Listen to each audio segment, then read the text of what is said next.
بسم اللہ الرحمن الرحیم۔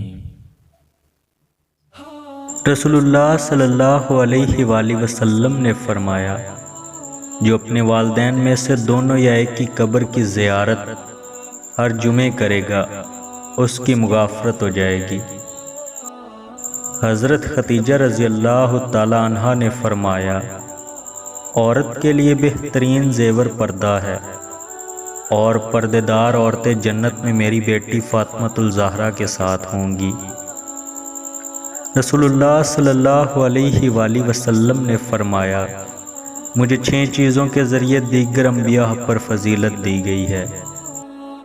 مجھے جامع کلمات عطا ہوئے، دشمنوں کے دل میں میرا رعب ڈال کر مجھے فتح و نصرت عطا فرمائی گئی، ساری زمین کو میرے لیے سجدے کی جگہ اور پاک کرنے کا ذریعہ قرار دیا گیا، ساری مخلوق کے لیے مجھے نبی بنا کر بھیجا گیا، مال غنیمت میرے لیے حلال کر دیا گیا، اور نبوت و رسالت کا سلسلہ مجھ پر ختم کر دیا گیا۔